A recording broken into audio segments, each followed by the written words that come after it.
Welcome to the HSG Student Podcast. My name is Andreas Oberholzer, and together we get to know inspiring people that work and study on the HSG campus.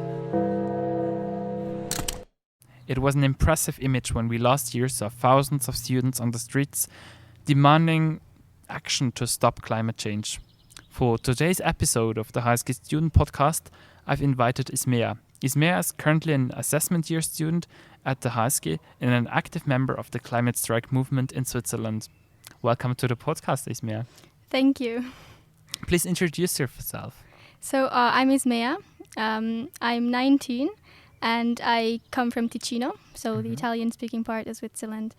I just started university here in September, and I am also, since March of last year, a member of Climate Strike Switzerland.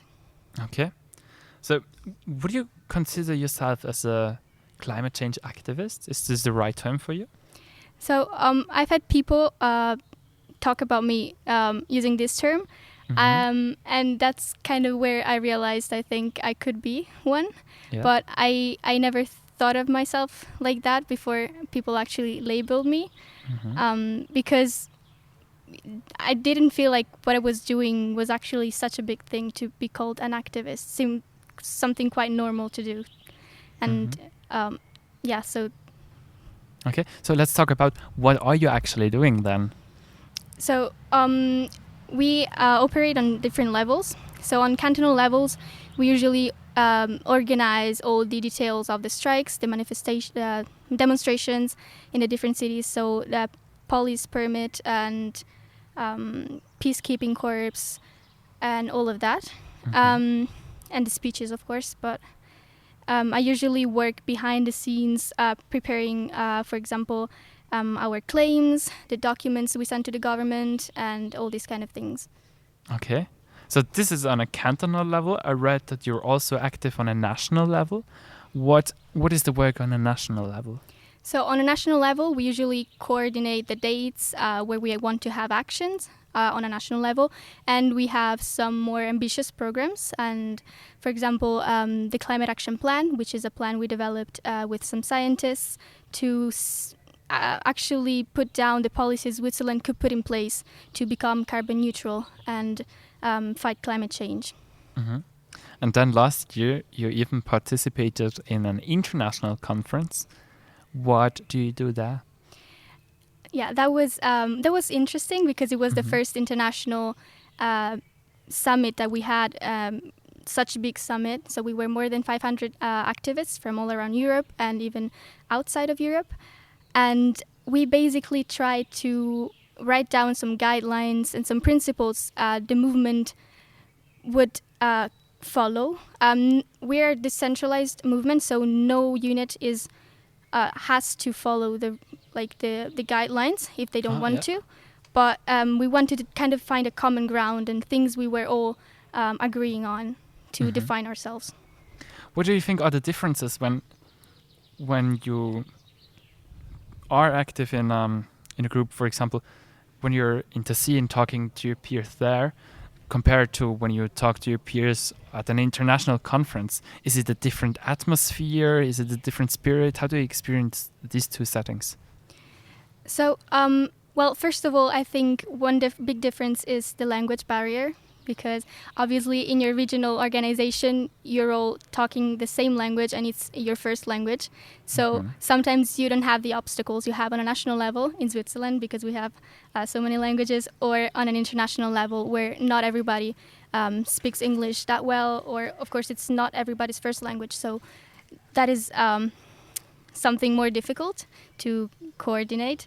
And from my experience, when we organize on a cantonal level, it's more about the small stuff in a way, like organizational details, while discussions on a national and international level usually have a broader scope. They're more about principles of action. Then, of course, we also have groups that coordinate, for example, media coverage, press releases, social medias, to kind of have a uniform image. But many discussions are mostly about principles.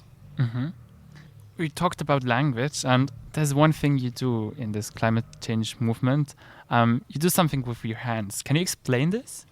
Yeah, sure. So it's not something everybody does in every country, I think. But here in Switzerland especially, we have these hand signs that we use while we have meetings.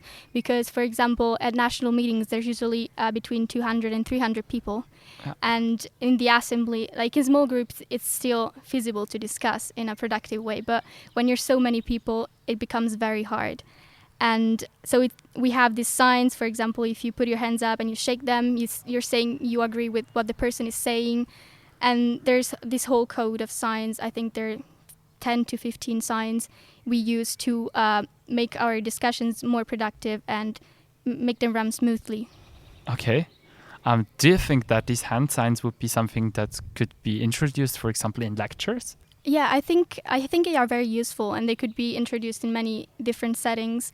And because you have the sign to raise your hands up, you don't just put your finger up; you put the number. Like if you're the first person, you put one finger up. If you're the second person to raise your hand, you put 2 fingers, so you know the order of who has to talk. And if you think someone is talking for too long, not getting to the point, you have a sign for that. If you strongly disagree with someone, you cross your arms, and they understand you really are hit by what they're saying, and you don't agree. So I think they are really useful in discussions. Wow, this is really clever. We should definitely talk about introducing this to lectures. So it's a very nice thing to have such a straightforward language and to have certain symbols and roots and all of that bond you together as a group as well. But I can imagine that also has some people think of this group as a strange thing because they talk in a different language, they do strange things with their hands. Have you experienced any sort of negative feedback from your friends, family, that think that what you do is something strange?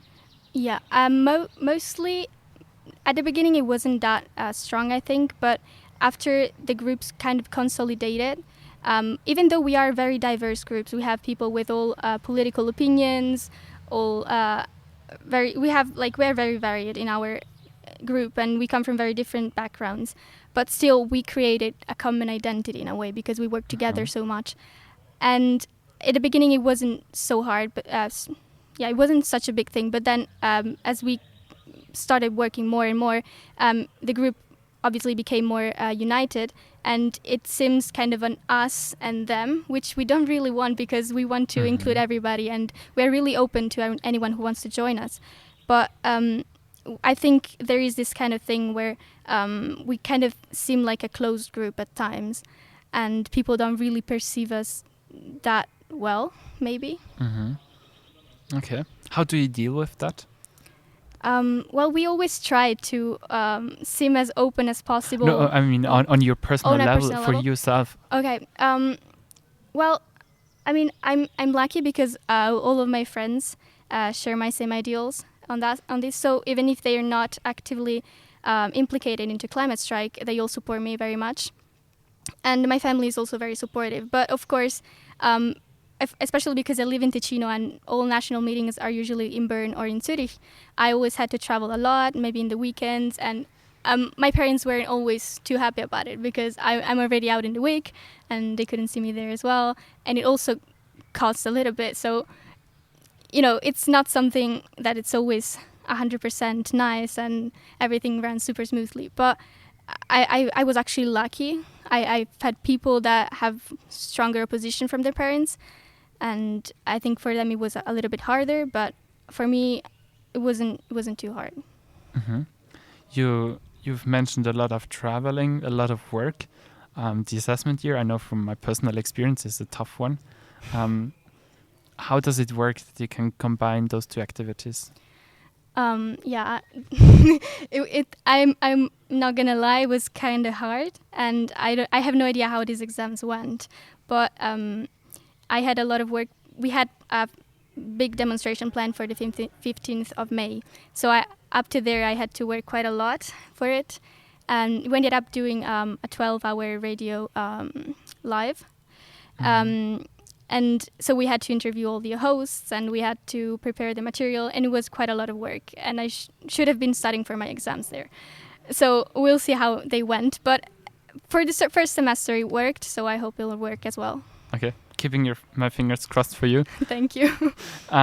So one thing I'm particularly interested in, the climate strike movement consists of a lot of meetings. And now Corona happened and personal meetings were not possible anymore.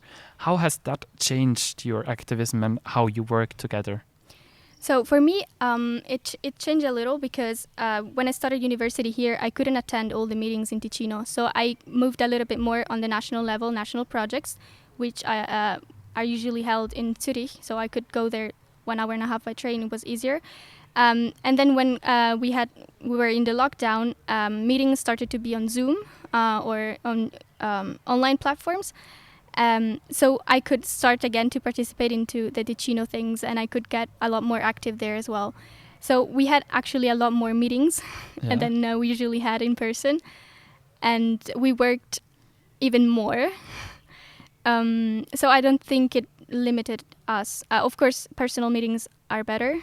But we actually managed to do quite a lot, even with online tools. Okay. And did you organize or plan to change the way you strike? Because that was how the movement started back in 2019, when you went on the streets and suddenly this was not possible anymore. Is there some sort of new online activism now? Yeah, so we had to adapt quite a lot. We kind of believe, well, there's no complete agreement on this, but I'm just talking like generally, that, going to the streets is totally different than just posting a story on your Instagram page. And it's not the same thing. It doesn't have the same effect, and it's not perceived the same way. But we all obviously have to adapt. So as I said before, for the 15th of May, we had planned a national strike that we couldn't do. It was programmed to be also with the workers' unions and all these organizations. So it should have been a very big strike.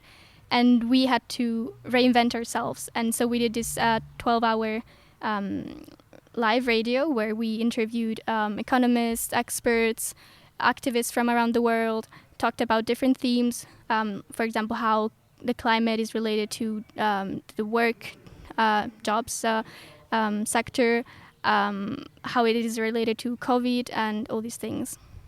Okay. So now I have one last question for you, Ismea.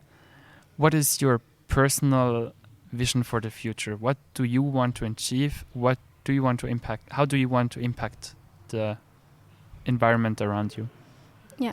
So I think even though sometimes there's, downs where you think what you're doing is not really useful and you don't really know if you have the energy to push forward, I think I'm going to try to keep going because, the science is clear. We need to act and we need to have people who keep telling us until we don't actually act, which, the sooner we do it, the better, because we are already too late. So we must try to limit the damages where we can. And I will try to keep fighting for this with all the energies I have. Okay. Thank you very much for your words. It was very inspiring to listen to you. Thank you, everyone who has listened to our today's podcast. Have a nice time until we hear each other next time. Bye-bye. Thank you.